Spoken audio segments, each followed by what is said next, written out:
بسم اللہ الرحمن الرحیم۔ تمام علم کے پیاسوں کو السلام علیکم ورحمۃ اللہ وبرکاتہ۔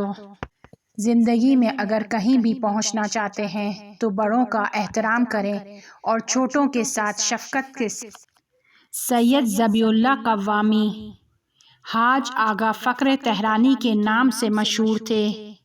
بہت زیادہ خوبصورت جوان تھے، اچھے پہننے اوڑھنے والے تھے، بہت زیادہ ہوشیار تھے اور ایک دیندار گھرانے میں آنکھ کھولتے ہیں۔ پڑھائی میں بہت زیادہ دل لگاتے تھے، اعلیٰ تعلیم حاصل کرنے کے لیے یورپ جانا چاہتے تھے، قبول بھی ہو جاتے ہیں، لیکن ایئرپورٹ دیر سے پہنچنے کی وجہ سے وہ یورپ نہیں جا سکے۔ ایک دن ان کی ملاقات آغا شیخ مرتضیٰ زاہد سے ہوتی ہے کہ جس سے وہ بہت زیادہ متاثر ہوتے ہیں۔ پہلی ملاقات میں ہی ان کی حالت تبدیل ہو جاتی ہے اور امام زمانہ علیہ السلام کا عشق ان کے اندر آگ لگا دیتا ہے۔ وہ اپنی ماڈرن زندگی کو چھوڑ دیتے ہیں اور امام زمانہ علیہ السلام کے مدار میں آ جاتے ہیں۔ حضرت آیت اللہ بہاؤالدینی بیان کرتے ہیں کہ حاج آغا فخر تہرانی کام کے انسان تھے، اور پھر بیان کرتے ہیں کہ اس سال مکہ معظمہ میں امام زمانہ علیہ السلام کی محفل میں ان لوگوں کا نام لیا گیا کہ جو امام زمانہ علیہ السلام کے مورد عنایت قرار پائے ہیں۔ ان میں حاج آغا فخر تہرانی کا نام بھی تھا۔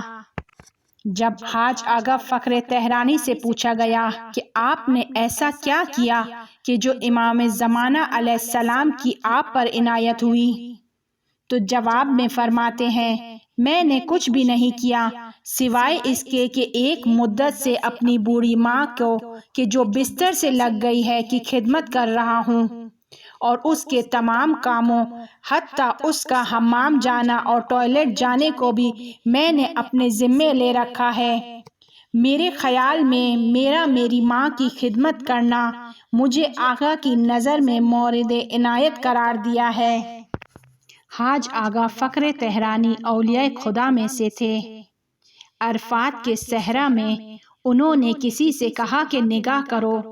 اس نے نگاہ کی، دیکھا کہ ایک بہت بڑا خیمہ ہے کہ جس پر لکھا ہوا ہے حجت ابن الحسن عسکری ارواحنا فدا۔ وہ شخص کہتا ہے کہ میں بھی اندر جانا چاہتا تھا، خیمے کے اندر جانا چاہتا تھا، امام سے ملاقات کرنا چاہتا تھا، لیکن مجھے روک دیا گیا اور حاج آغا فخر تہرانی اندر چلے گئے۔ تقریباً 15 منٹ اندر رہے، امام عصر علیہ السلام کی خدمت میں رہے اور پھر باہر آئے۔ یہ کھانے پینے میں بہت زیادہ احتیاط کرتے تھے، اس قدر احتیاط کرتے تھے کہ شہر کی روٹی نہیں کھاتے تھے، بلکہ قم کے اطراف کے گاؤں میں جاتے تھے اور ڈھونڈتے تھے گندم کی ایسی فصل کو کہ جس کے مالک کو پہچانتے ہو، جس کی خود کی زمین ہو، اور پھر اس سے گندم خریدتے تھے، اسے آٹا کرانے دیتے تھے، اور پھر صفائیہ پر پتھر کی روٹی کی دکان پر آٹا لاتے تھے، اور پھر اس آٹے سے ان کے لیے الگ روٹی بنائی جاتی تھی، اور وہ ان تمام روٹیوں کو خشک کر لیا کرتے تھے، اور ان کے ساتھ ہمیشہ ایک سفید رنگ کی تھیلی ہوتی تھی کہ جس میں وہ روٹیاں ان کے ہمراہ ہوتی تھیں۔ حلال روٹی کھاتے تھے۔ اس قدر احتیاط اور امام عصر علیہ السلام کے خیمے میں خراسان میں ایک زاہد نے ان سے کہا کہ یہ روٹی بھی حلال ہے، تو کہنے لگے کہ پچھلے سال تک حلال تھی، اس سال حلال نہیں ہے۔ پوچھا کیوں حلال نہیں ہے؟ کہا کہ وہ گائیں جو زمین پر ہل چلا رہی تھی، اس کا پاؤں ہل چلاتے ہوئے پڑوس کی زمین پر چلا گیا تھا، اس کے فصل کی مٹی اس والی فصل میں آ گئی تھی، اس لیے میں نے اس سال اس کی روٹی نہیں کھائی۔ ان کی پوری زندگی خلقت کی خدمت کرنے میں گزر گئی۔ ایک شخص نے ان سے پوچھا کیوں اس قدر لوگوں کو پیسے دیتے ہیں، کسی کو خالی ہاتھ نہیں لوٹاتے؟ کہا یہ میرے خون میں ہے، میرے کنٹرول میں نہیں ہے۔ یہ صفات ان کی ذات کا حصہ بن گئی تھی، اور جو چیز ذات میں سما جائے وہ علت نہیں مانگتی۔ نمک کی طرح کہ نمکین اس کی ذات ہے، تیل کی طرح کہ چکناہٹ اس کی ذات ہے۔ وہ خود بیان کرتے ہیں کہ میں بچپن سے امیر تھا، لیکن ایک مرتبہ ایسا ہوا کہ میرے گھر کا کرایہ چڑھ گیا۔ اس وقت 18 تومان گھر کا کرایہ تھا، 2 مہینے کا کرایہ تھا، 36 تومان کرایہ چڑھ چکا تھا۔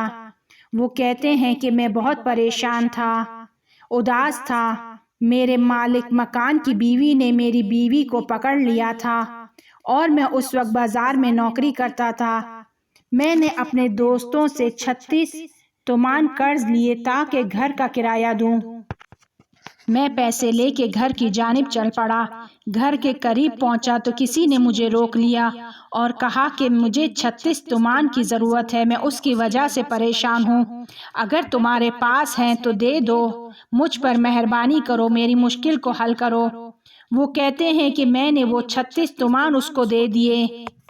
اب مجھ میں گھر جانے کی ہمت نہیں تھی، کس منہ سے گھر کو جاؤں۔ میں تھوڑی دیر ادھر ادھر ٹہلتا رہا تاکہ رات ہو جائے۔ جب رات ہوئی تو میں آہستہ سے گھر آیا، اپنے جوتے نکال لیے تاکہ کسی کو میرے آنے کی اطلاع نہ ہو۔ میں نے باہر آنگن کا دروازہ کھولا اور پھر خاموشی سے اپنے کمرے کی جانب چلا گیا تاکہ مالک مکان کو میرے پاؤں کی آہٹ کی آواز نہ آئے اور وہ مجھ سے پیسوں کا مطالبہ نہ کرے۔ رات کو میں چھپ کر آ کر گھر میں سو گیا۔ صبح فجر کی اذان ہونے سے پہلے میں گھر سے باہر نکل گیا تاکہ مکان مالک سے سامنا نہ ہو۔ وہ بیان کرتے ہیں کہ اگلے دن بازار میں مجھے اتفاق سے مکان مالک مل گیا۔ میں نے اس کے چہرے پر بوسہ دیا اور اس سے کہا کہ میں بہت شرمندہ ہوں، میں آپ کا کرایہ نہیں ادا کر پایا ہوں، بہت شرمندہ ہوں کہ گھر کا کرایہ چڑھ گیا ہے۔ مکان مالک کہنے لگا کہ آج صبح ایک شخص آیا کہ جس نے گھر کا دروازہ کھٹکایا اور اس نے تمہارے 6 مہینے کا کرایہ دے دیا ہے اور کہا ہے کہ فلانی نے دیا ہے۔ جب وہ قصہ بیان کر رہے تھے تو رونے لگے اور کہنے لگے کہ آج تک اس بات کو 40 سال گزر گئے ہیں اور مجھے آج تک معلوم نہیں ہوا کہ کس نے میرے گھر کے 6 مہینے کا کرایہ دیا تھا۔